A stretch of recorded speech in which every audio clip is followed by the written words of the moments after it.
Well, it's been a long day. I think, is this when she's crying? Yeah, this is when she's crying.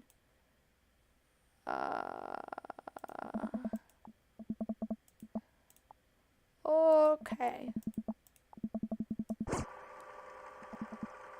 Oh.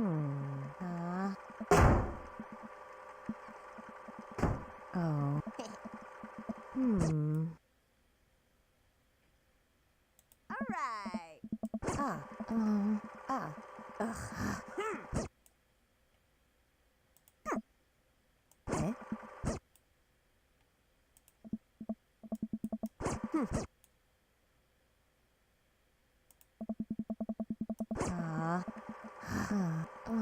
Oh.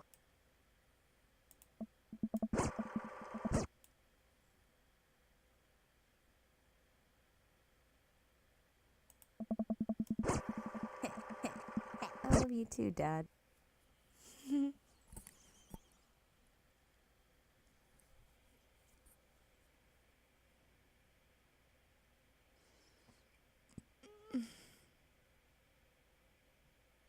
Welcome.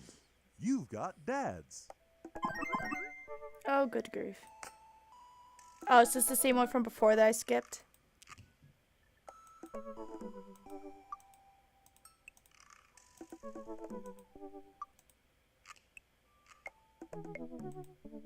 Yeah, I'm gonna ignore that one. Hey Nathan, what are your feelings about poker? Beyond hardly knowing poker? I hardly know her. There it is. Well, good talk. Wait, I actually like poker. I just saw the joke and I had to take the shot. Please, Matt, I'm a dad. I'm contractually obligated. No, I get that. Anyway, we've been playing weekly poker games and I figured I should send an invite your way. That sounds great. I love losing money. Cool, dude. See you around. Okay, hold up. Let me save, because if it has Hugo in it, I'm totally gonna, like, read it and stuff. But if it doesn't, I'm out of there. Lose that money.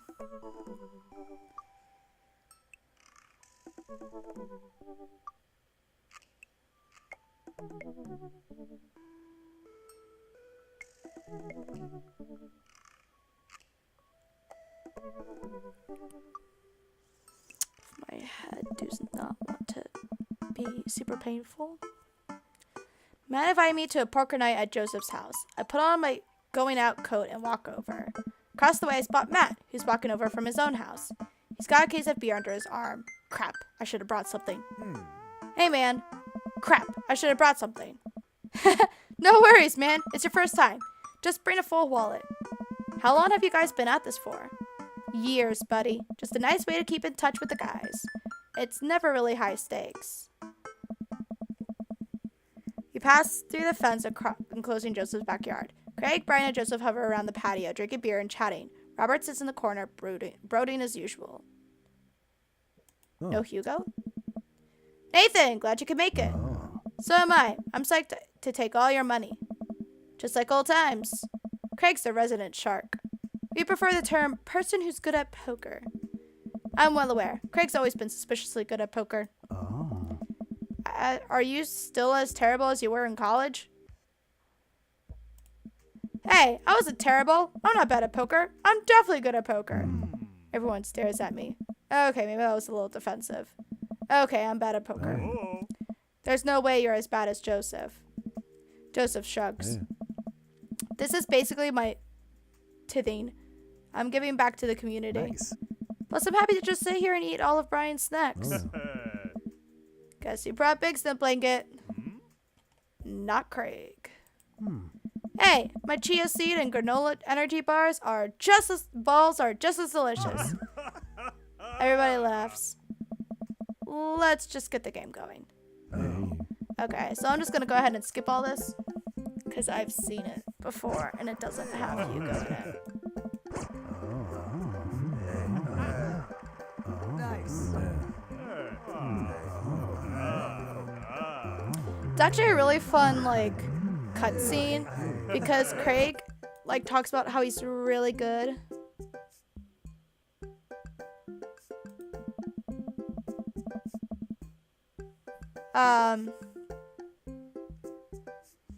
Craig is like really good at reading people's tells, like the little signs, so he knows when people are lying or like when they have a good hand or something. But then Robert is the only person he can't read. Nobody can read Robert. He's just Welcome. completely You've got dads. cold and seems to be like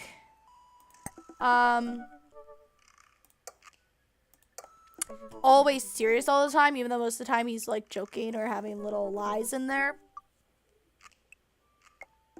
And he like ends up like betting his house or something, and Craig's like, nope, I'm out. I ain't doing this. You terrify me. And everyone's terrified of Robert. Oh my gosh, I started talking about Robert so much I clicked on his picture. I need Hugo. Okay. Let's get this third date on the road. Ew.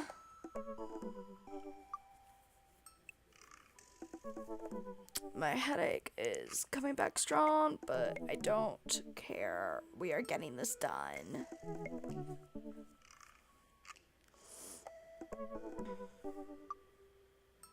Hopefully, if my computer decides to function.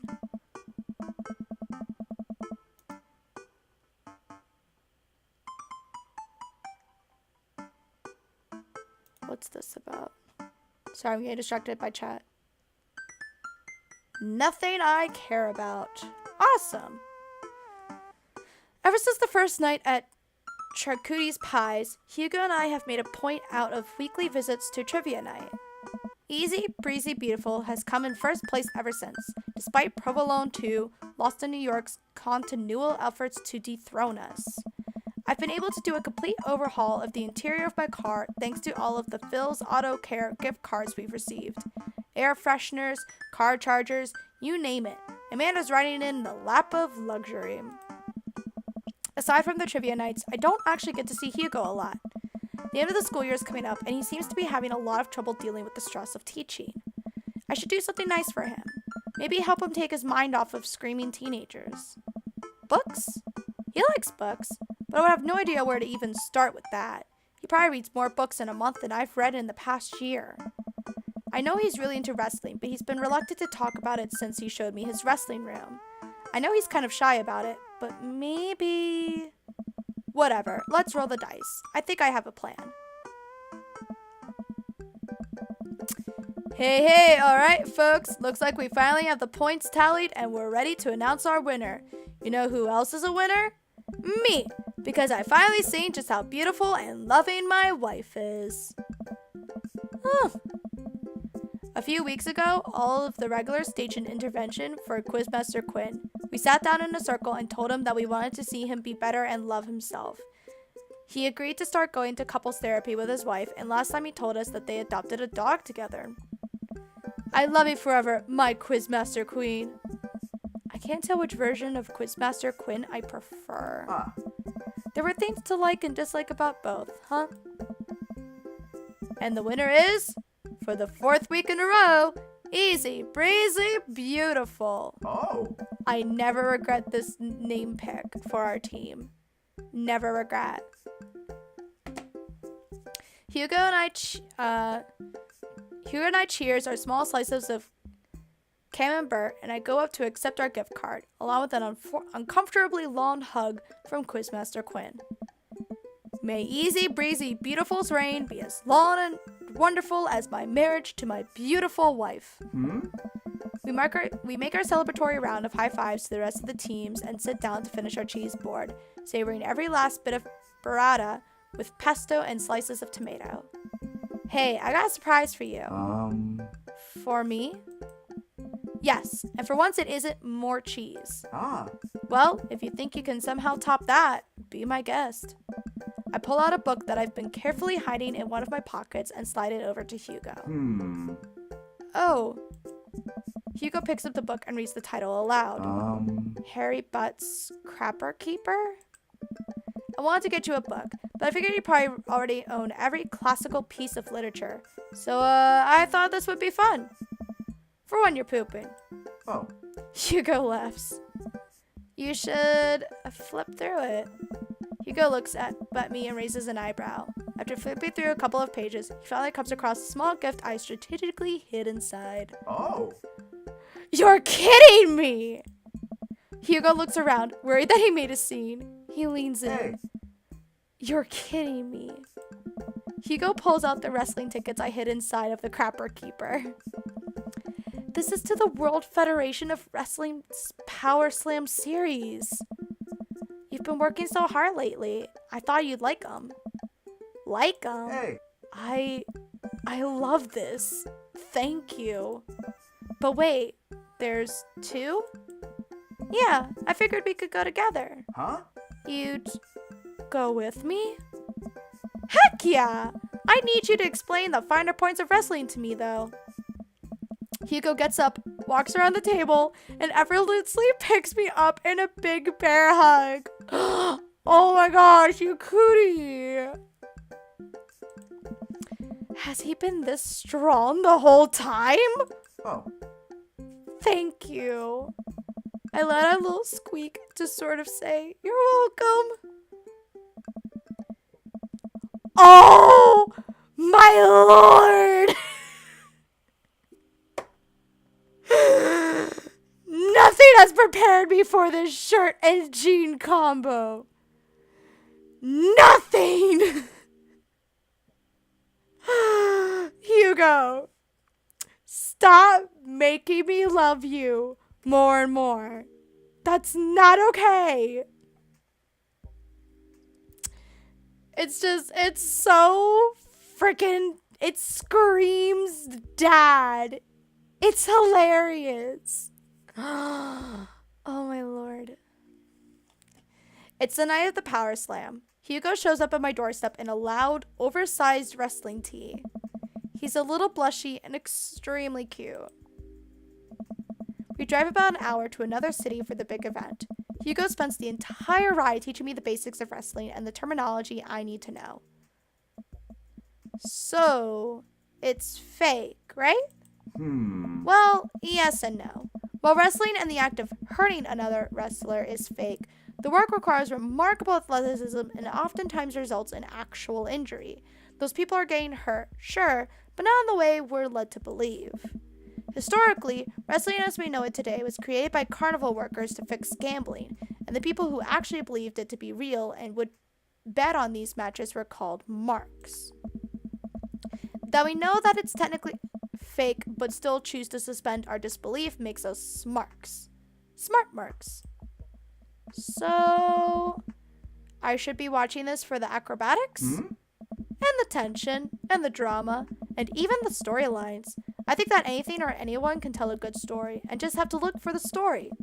Even something like what we're about to experience will tell a phenomenal, sometimes understated story despite a ridiculous premise. Wow. Ah. What? I just really wouldn't have pegged you for a huge wrestling fan. I don't know. Nobody does. I get it. I'm the buttoned-down teacher type. I like poetry and art history. I write dissertations on heavy tomes by Russian authors for fun. But I like wrestling. It's a big part of who I am, but because it's considered kind of lowbrow, I feel like I can't share it with anybody because they'll just make fun of me. Till now? Hugo smiles to himself. Till now. Oh. Hugo and I entered. I love how even bright colored the stadium is. It's perfect. Hugo and I enter the stadium and are directed to the upper level. After grabbing some snacks, we make our way up the setup stairs. The further we go, the more my heart sinks. I had thought we had gotten good seats. By this point, the ring looks like a postage stamp. We finally settle into our spots and wait for the match to start. I'm sorry. I thought I got us tickets on the lower level. I look over to Hugo, who apparently didn't even hear me. He's vibrating with excitement. Oh. This is so cool. I guess he doesn't mind. I have to admit, I've been too embarrassed to come to one of these since I was a kid.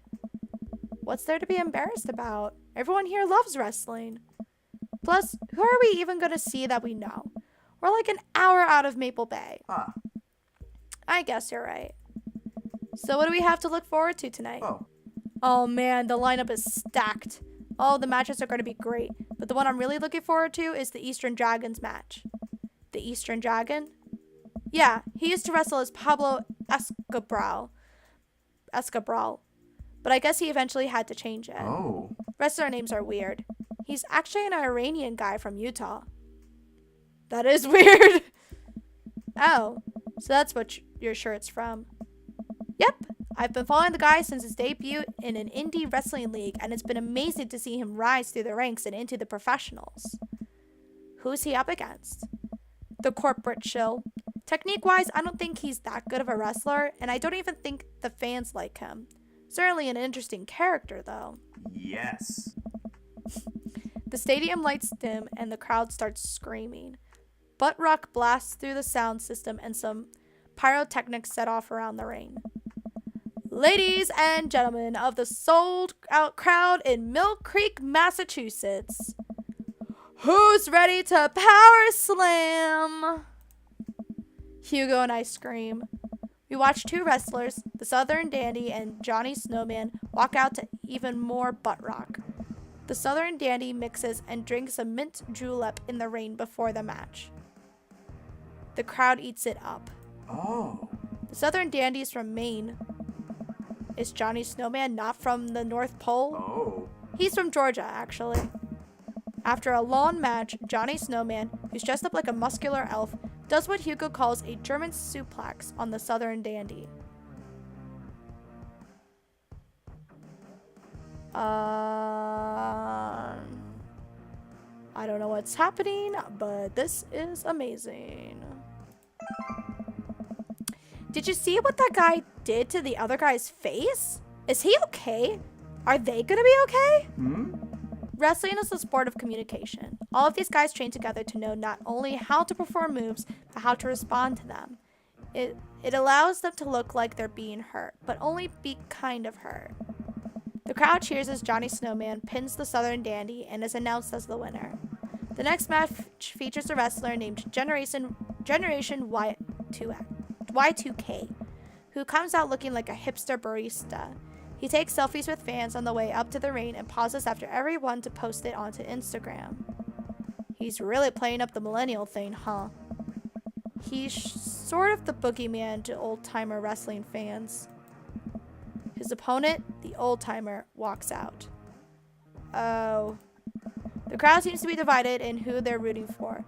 The old-timer pulls some pretty sweet moves after he takes out a walking cane from under the stage and beats Generation Y2K over the head with it. This is funny. Up against the ropes, Generation Y2K blinds the old-timer with the flash on his camera phone and is able to pin him to win the match. He takes a celebratory selfie with his unconscious opponent. That's funny. This is also funny. During a break, Hugo and I leave to get refills from the concession stand.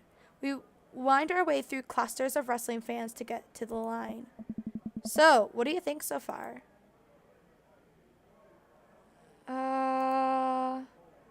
I'm glad I'm here with you. The wrestling is cool, but I really like seeing you so enthusiastic. It's... Don't say hot. Don't say hot! Cool. Oh. You know, I'm kind of surprised. I was sort of expecting the crowd to just be a bunch of aggressive, sweaty older guys, but it's so diverse. I've even seen a bunch of families with their kids. Everyone looks super happy to be here. Oh. Oh yeah, that's how I got into wrestling. When I was a kid, my dad used to take me and my brothers to matches all the time. There's one gaggle of kids loitering in a corner that are exceptionally loud, even over the din of the stadium. Looking closer, I can't help but feel like these kids seem familiar. Oh god, I know these kids. They're Hugo's students. So, don't turn around when I tell you this, but some of your students are here. Hugo immediately tenses up. Oh my god, I can't let them see me here. They'll never listen to me ever again. I position myself between the kids and Hugo, hoping that I can act as a human shield. I glance over at the group of children again, and I recognize that Colin kid. He kicks one of his friends in the shin and laughs. Man, that Colin kid is a piece of work. Colin? If he sees me here, he'll never let it go. He's a master manipulator. We have to get back to the relative safety of our seats. I sense a mini game about to happen. Is that what's gonna happen?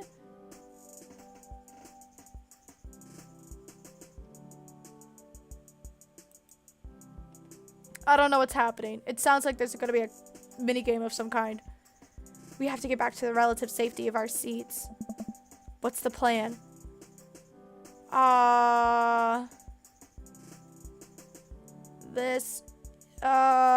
Apparently there's no wrong choice here. So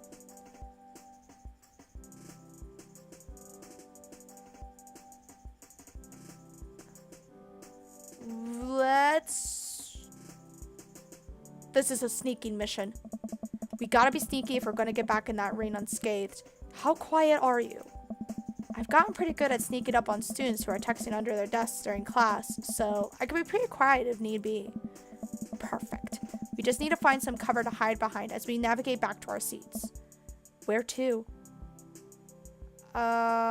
Is there a bad choice? No, apparently not. Okay. Get inside of my shirt? Oh my lord. Let's hide behind the merchandise rack. Hugo, blend in with the other shirts. What? Just follow my lead. I stand as still as I can next to all of the merchandise. Still as, some would say, a mannequin. Without turning my head and while remaining as motionless as possible, I speak to Hugo. I think it's working. Hugo and I sit down and breathe a huge sigh of relief. Phew, that was close. Now we can hide out of the rest of the night and enjoy ourselves in the comfort of anonymity within a large crowd. The lights dim again. Oh. This is the match we've been waiting for. The corporate shill walks out to elevator music. He's wearing a three-piece suit and sunglasses. Once he gets to the ring, he takes off his sunglasses and rips the sleeves off of his suit jacket, flexing his arms for the crowd.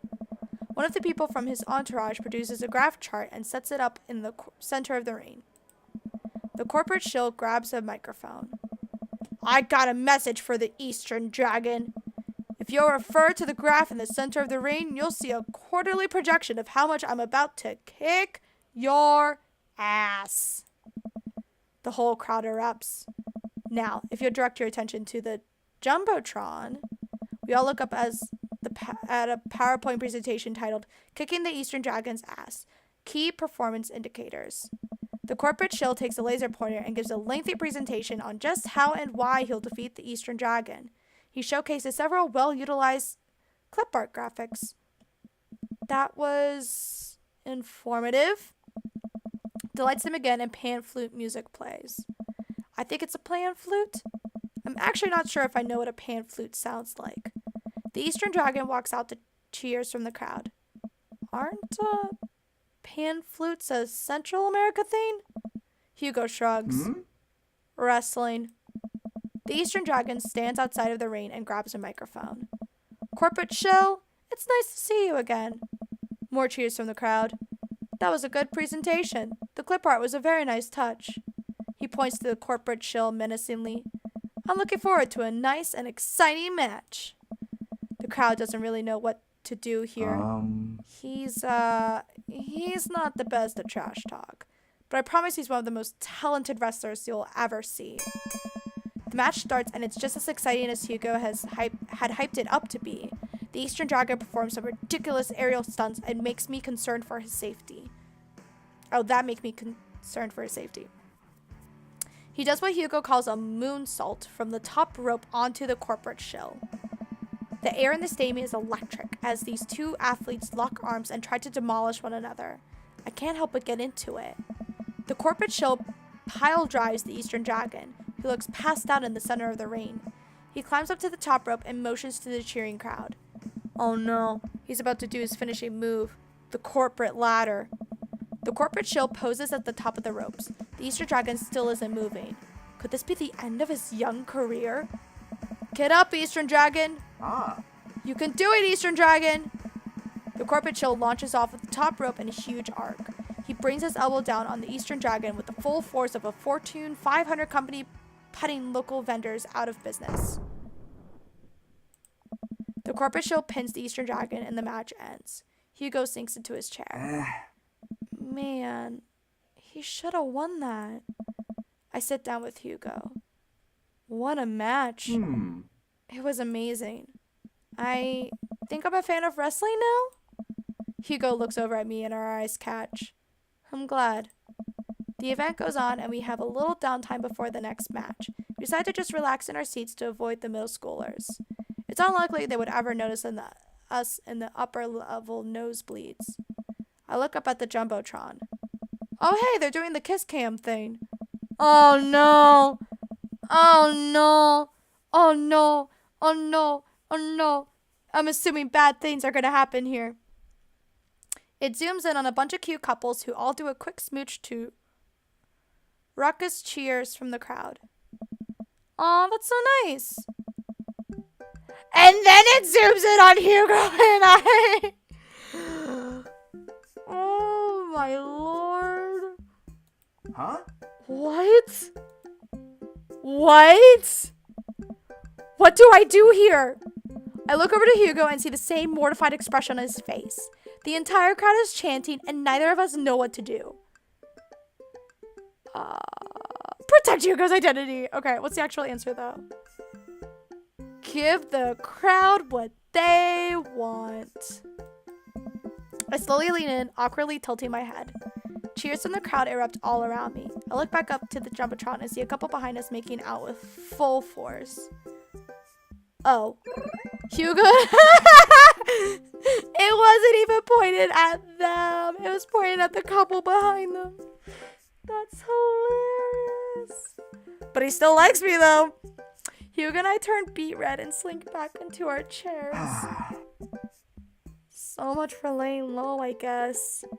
The rest of the match thankfully goes off without incident. Hugo and I eventually laugh off the kiss cam and get back into the wrestling. After the show ends, he convinces me to hang back and let the rest of the crowd exit so that we wouldn't risk running into Colin and his awful group of friends. Unless they already saw the kiss cam. By the time Hugo and I walk back to his car, most of the wrestling fans have cleared out. The parking lot is surprisingly empty save for a beat-up car parked a few spots down from us. We rarely keep an eye out for any stray middle schoolers as we hang out by my car. Man, that was an experience. Hey. Right? It's one thing to watch it on TV, but to be there in person is just... wow. Thank you again. I would have never gotten to experience this if it weren't for you. It's just me and Hugo in front of the car in an empty parking lot. I look down. Kind of funny about the kiss cam, huh? Oh. Yeah, it was super funny. But neither of us are smiling. We look into each other's eyes and I can feel a warmth radiating from my cheeks. We stare at each other for just a little bit too long. Hey, cool shirt. I turn around and wait. Oh. I turn around to see a guy in a hoodie and basketball shorts walking up to us. A duffel bag slung over his shoulder. Is this the Eastern Dragon? I haven't seen one of those in years. Whoa. Oh my god. Yeah, I got it from a trade with this guy from streetsmarks.net. I love that website. Someone always posts these awesome, super detailed breakdowns of matches in the indie circuit. Have you seen those? The name's like, J something. JD Sleminger? Yeah, that's him. Those are my write-ups. You're JD Sleminger? You're kidding me. Oh, you're kidding. Oh man, I'm such a huge fan of your work. It's so nice to meet you. The man vigorously shakes Hugo's hand. I'm honored. Aw man, I wish I could stay and chat. I have so many questions. But I'll PM you on the forums if you ever want to talk shop. Absolutely. The man starts walking away. Hugo coughs nervously to get his attention again. Is there any chance you could sign my shirt? The guy turns around and beams. Sure thing. Wait. It all finally clicks into place for me. You're the Eastern Dragon!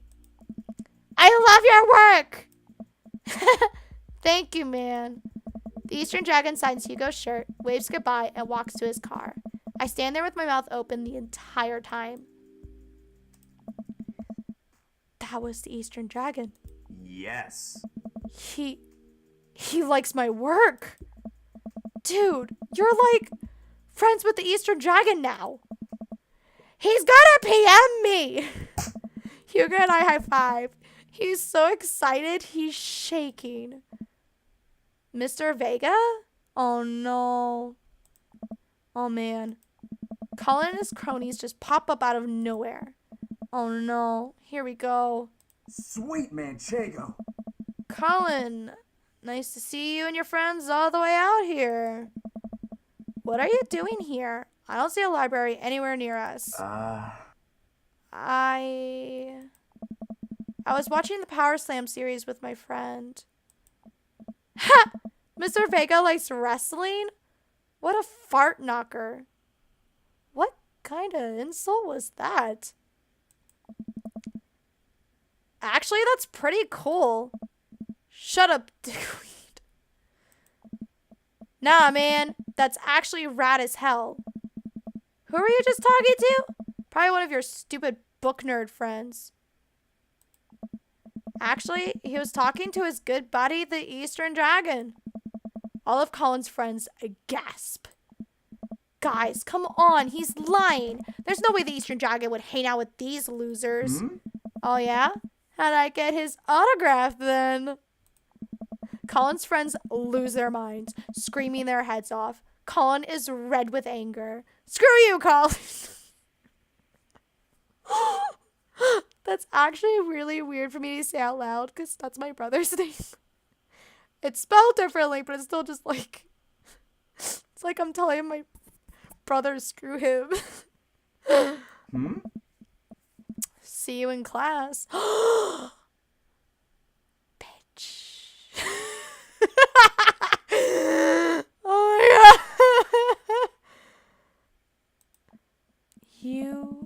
You can't say that. Who's gonna believe you? Bitch. Hugo and I hop into the car to the tune of more children screaming. We laugh all the way home. They're probably just like, oh! Hugo and I descend the stairs of his home into his wrestling man cave where we both crack a beer. We're both winding down after an exciting evening. So if you were a wrestler, what would your persona be? Hugo answers immediately. Oh. JD Slaminger, my forum name. I gotta represent my literary roots. My costume would be a tweed coat and my finishing move would be a catcher in the eye, where I poke my opponent's eyes out and call them a phony. Oh my god, he's too cute.